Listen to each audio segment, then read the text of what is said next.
Hey guys, how's everybody doing? This is a video of a painting that I recently made a few days ago, a scene that can be found near Kolkata in India, West Bengal. Now, this is a place where the great river Ganges meets the Bay of Bengal, the sea. So I want you to like, subscribe, and share and enjoy the video. The day I saw these scenes were like this, and I had to imagine everything from the color to the composition. And now you can see that I've started drawing. So I did a lot of sketches in between before painting this one, watercolor sketches and an oil sketch before arriving at this one. I deliberately chose a warm underpainting because the painting itself is not that high key. It was mostly in color but a lot cooler. So here I painted everything in white upon this warm undertone. Sorry to cut the flow of your video, but this is an announcement post that I run realistic oil painting classes online. So if you wish to learn how to paint high realism without paying too much, then you can contact me on Instagram. So let's continue with the video. Now I'm covering the whole scene to create a sort of a homogeneity, but although the underneath colors will show through even after the final layers. So here you can see I've just started with some pink colors, etc. So this will generally have an evening sort of a condition rather than a totally white or grayish white scene, because I didn't like that and I wanted to have a very evening kind of a light where lots of blues, lots of yellows, and lots of pinks will show through, and also the color of the real water mm, to appear. Now you can see that I am playing with a lot of tones. Some pinks are cooler in nature and some of them are warmer. So after the pinks, I will paint with different colors and then gradually merge them onto this wet paint. Now, there are various other colors that will come up, but at present I'm playing with how much warmth that I can produce, and the underneath warm yellow will also give me the tones which goes where I can see through it, even though you cannot see it on the video. Now you can see I'm playing with a lot of blues. This is I think Prussian blue. Yes, Prussian blue, and I'm creating juxtaposed colors. At present, I'm not aware or not paying attention to the brush strokes because I'm more or less certain to create the effect of flatness, which will happen with a bigger palette knife, but that comes much later. Now you can see how I'm also introducing a lot of different types of warm tones and merging them with the blues. Obviously, yellow will create the green, so you need to add a little bit of quinacridone magenta. Now I'm doing some sort of sketchy brush strokes in the water section and painting it with warm colors so that the warm colors show through when I'm painting the water, and this warm tone will show through the greens and it will create a very beautiful effect. Now you can see I'm using a very abstract stroke for the distant land. Now you can see that I'm, sort of like creating a homogeneous effect, a flatness that I see in the sky with this palette knife. Sky is more or less done, but some accentuation is to be done. And here is some cobalt teal that I'm painting with, along with Prussian blue mixed with white. I want this saturation to come up, and you can see there are other tones as well, the warm yellow near the sky, because the ground will reflect warm tones as well.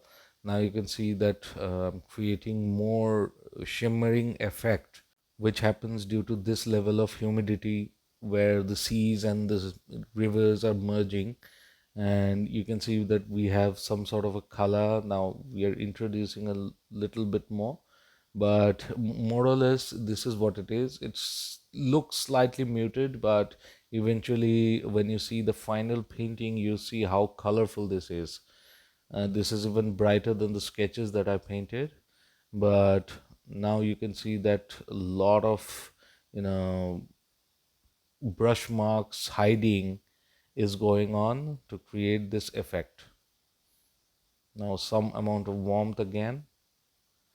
Now after this, I'm using very abstract brush strokes to represent the distant trees that I can see through in another district where we reached with a boat, and lots of ships around because they need to be maintained for long travels. This is the interim shot of the painting. Now we will paint the water.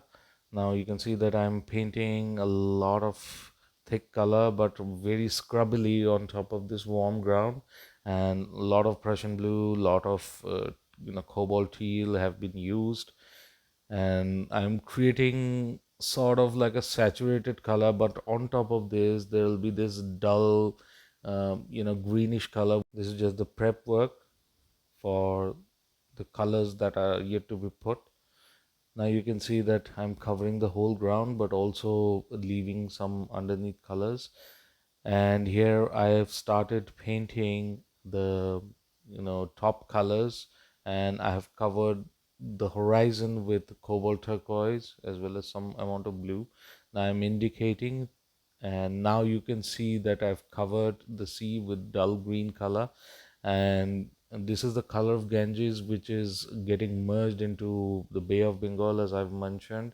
Now I'm putting down some warm colors that are shining through from the sky on top of this green color, which will create more dullness because it has red and orange, which is complementary and opposite color to the greenish blue color. So we'll create a very shimmering kind of an effect in this. Now adding some white colors to create the flow effect. And now here are some details, because these lines are very important to show that the water has ripples, which is not too clear in the real photographs that I took, but this is something that I had to understand through thinking about how the water will behave. But now you can see there are some correcting things are going on, and this will take some time with a tiny brush for the distance. Now I'm thinking of the reflections of the sunny area. This is not as bright as it appears, but still it looks nice.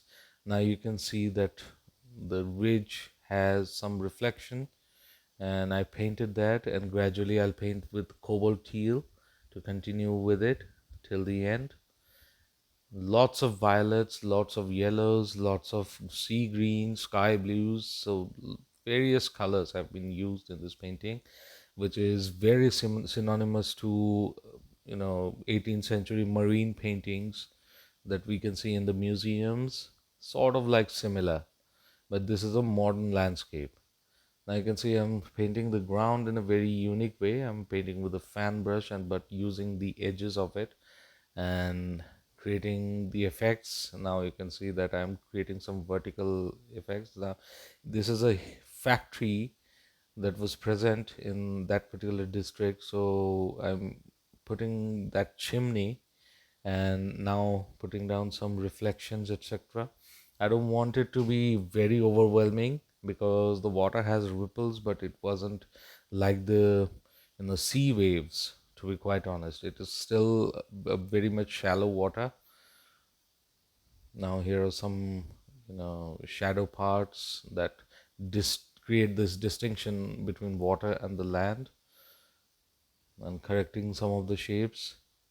Now here are some details, some figures that are just minor but will look good when seen from the distance. Now here are some added parts like this land area that will involve some detailing and highlighting. So these are the things that are not present in the final photograph. There was nothing to be seen, but I just added on my own. in a very abstract way rather than making it a very detailed kind of a painting. Here is some building that can be seen, but just an abbreviation and some highlighting in the central focal point. So we have reached more or less the end, but we have still to do something like this. So this is the moon that we could see, and I have painted it. This is an evening scene, and the moon rose quite high because this is the sea level, and you can see there are ships that have been painted. And here is the final painting with some detailed shots. I hope you have liked this painting. This is a long overdue on this channel. So I thank you for your time. Take care.